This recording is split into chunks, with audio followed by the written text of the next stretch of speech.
Breaking news చూస్తున్నాం. ఎన్నికల వేళ ఆదిలాబాద్ లో బీఆర్ఎస్ పార్టీకి బిగ్ షాక్ తగిలింది. ఆ పార్టీకి Adilabad DCC director Govardhan Reddy good bye చెప్పారు. ఆదిలాబాద్ బీఆర్ఎస్ ఎమ్మెల్యే జోగు రామన్నతో విభేదాలు కారణంగా పార్టీకి రాజీనామా చేసినట్లు తెలుస్తోంది.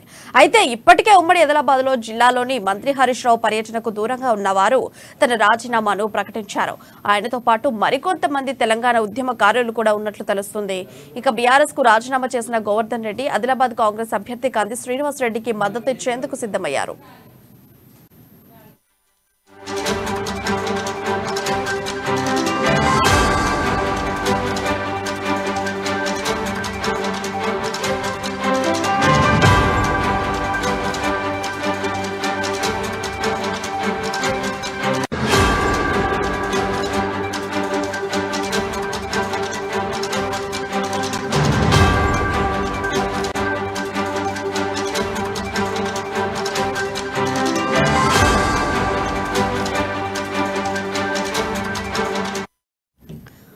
ఎన్నికల వేళ ఆదిలాబాద్ లో బీఆర్ఎస్ పార్టీకి బిగ్ షాక్ తగిలింది. ఆ పార్టీకి Adilabad DCC director Govardhan Reddy good bye చెప్పారు. ఆదిలాబాద్ బీఆర్ఎస్ ఎమ్మెల్యే జోగు రామన్నతో విభేదాలు కారణంగా పార్టీకి రాజీనామా చేసినట్లు తెలుస్తుంది. అయితే ఇప్పటికే ఉమ్మడి ఆదిలాబాద్ జిల్లాలోని మంత్రి హరీష్ రావు పర్యటనకు దూరంగా ఉన్న ఆయన తన రాజీనామాను ప్రకటించారు. ఆయనతో పాటు మరికొంతమంది తెలంగాణ ఉద్యమకారులు కూడా ఉన్నట్లుగా తెలుస్తుంది. ఇక బీఆర్ఎస్ కు రాజీనామా చేసిన గోవర్ధన్ రెడ్డి ఆదిలాబాద్ కాంగ్రెస్ అభ్యర్థి కంది శ్రీనివాస్ రెడ్డికి మద్దతు ఇచ్చేందుకు సిద్ధమయ్యారు. ఇక ఇదే అంశంపై మరింత డీటెయిల్స్ మా రిపోర్టర్ జోషి అందిస్తారు. జోషి, చెప్పండి, అప్డేట్స్ ఏంటి? Good morning Priya. ఆదిలాబాద్ సంబంధించి బీఆర్ఎస్ కు పెద్ద షాక్ తగిలిందని చెప్పవచ్చు.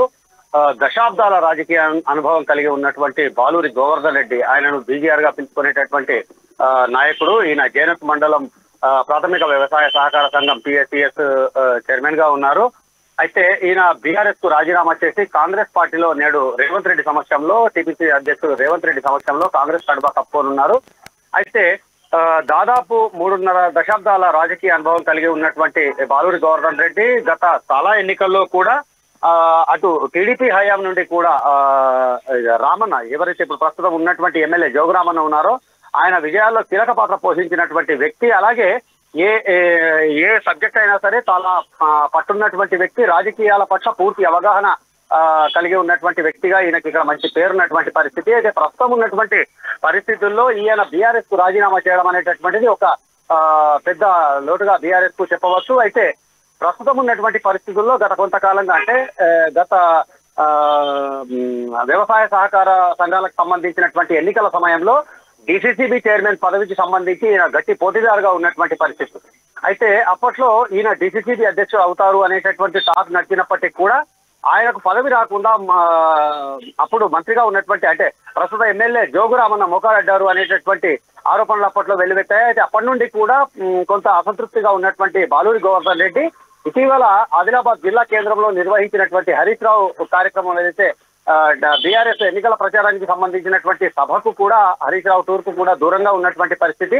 అయితే ఈ కోణంలో ఈయన అసంతృప్తిని చల్లార్చేందుకు కేటీఆర్ స్వయంగా ఈయనతో ఫోన్ లో సంభాషించినప్పటికీ కూడా ఆ చర్చలేవి ఫలించినట్లుగా తెలుస్తోంది. అయితే తెలంగాణ ఉద్యమ సమయం నుండే ఈయన ఉద్యమంలో చాలా చురుకైనటువంటి పాత్ర పోషించినటువంటి వ్యక్తి, ఉద్యమానికి చాలా వెన్నుదన్నుగా నిలిచినటువంటి నాయకుడు. అయితే ఆ ఉద్యమ నేపథ్యం ఉన్నప్పటి సందర్భంలో ఈయనకు ఉద్యమకారులందరూ కూడా ఈయన వెంట ఉన్నటువంటి పరిస్థితి. అయితే ప్రస్తుతం TPCC అధ్యక్షుడు రేవంత్ రెడ్డి సమక్షంలో ఈయన ఈ రోజు కాంగ్రెస్ గూటికి చేరనున్నారు. ఎట్టి పరిస్థితుల్లో కూడా కాంగ్రెస్ అభ్యర్థి కంది శ్రీనివాస్ రెడ్డి గెలుపులో కీలక పాత్ర పోషించేటటువంటి ఉద్దేశంతో బాలూరి గోవర్ధన్ రెడ్డి ఉన్నట్టుగా తెలుస్తోంది. మొత్తానికి చూసినట్లయితే ఈ యొక్క బీఆర్ఎస్ నుండి కాంగ్రెస్ కు వలసలు అనేటటువంటివి బాలూరి గోవర్ధన్ రెడ్డితోనే కాకుండా రాబోయే రోజుల్లో మరిన్ని చేరికలు కూడా, వలసలు కూడా ఉండేటటువంటి అవకాశాలు ఉన్నట్లుగా తెలుస్తోంది. బీఆర్ఎస్ పార్టీలో కీలకంగా వ్యవహరించినటువంటి బాలూరి గోవర్ధన్ రెడ్డి మరికొంతమంది కూడా అసంతృప్త నేతలను కాంగ్రెస్ లోకి చేర్చేందుకు కీలక పాత్ర పోషించేటటువంటి అవకాశాలు ఉన్నట్టుగా తెలుస్తోంది ప్రియా. ఇప్పుడు చూసుకుంటే జోగు రామన్నకు కీలక పాత్రధారుగా ఉండేటువంటి గోవర్ధన్ రెడ్డి ఎందుకని ఇప్పుడు కాంగ్రెస్ పార్టీలో చేరడం వెనుక అసలు ప్రధాన కారణాలు ఏంటి?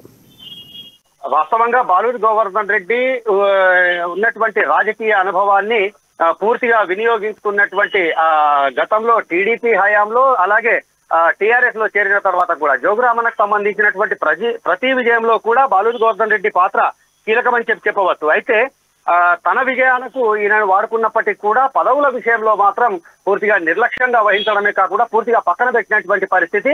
అయితే దీనిపైన చాలా సందర్భాల్లో అసంతృప్తిగా ఉన్నటువంటి బాలూరి గోవర్ధన్ రెడ్డి ఎట్టకేలకు ఎన్నికల సమయంలో మాత్రం ఆ పార్టీలో ఇక కొనసాగడానికి సుముఖంగా లేనటువంటి పరిస్థితుల్లోనే పార్టీ వీడినట్టుగా తెలుస్తోంది.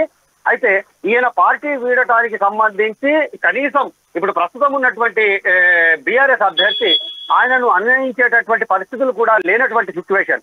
ఎందుకంటే ఆయన కారణంగానే ఈయనకు పదవులు రాకుండా పోయినటువంటి నేపథ్యంలో కేవలం బీఆర్ఎస్ కు సంబంధించినటువంటి రాష్ట్ర స్థాయి నాయకులు తప్ప ఇక్కడ స్థానికంగా ఉన్నటువంటి ఎవరు కూడా ఆయనను భుజగించేటటువంటి ప్రయత్నాలు చేయకపోవడం కూడా ఒక కారణంగా చెప్పవచ్చు. అలాగే రాష్ట్ర స్థాయి నాయకులు కేటీఆర్ సైతం మాట్లాడినప్పటికీ కూడా ఆయన పేర్కొన్నటువంటి విషయాలు ఏవైతే ఉన్నాయో దానికి కొంత వెనుకడుగు వేసినటువంటి నేపథ్యంలోనే ఈయన ఏకంగా పార్టీని వీడేందుకు నిర్ణయించుకున్నట్లుగా తెలుస్తోంది. ఏదేమైనప్పటికీ కూడా బీఆర్ఎస్ పార్టీకి ఇది పెద్ద దెబ్బగా ఉండగా, అలాగే రానున్న ఎన్నికల్లో కాంగ్రెస్ పార్టీకి బాలూరి గోవర్ధన్ రెడ్డి చేరిక అనేటటువంటి పెద్ద అసెట్ గా మారేటటువంటి అవకాశాలు ఉన్నాయి ప్రియా. అయితే జోషి ఇప్పుడు చూసుకుంటే గోవర్ధన్ రెడ్డి వెంట ఇంకా ఎవరైనా కాంగ్రెస్ పార్టీలో చేరడానికి మొగ్గు చూపుతున్నారా ఆయన వెంట రావడానికి?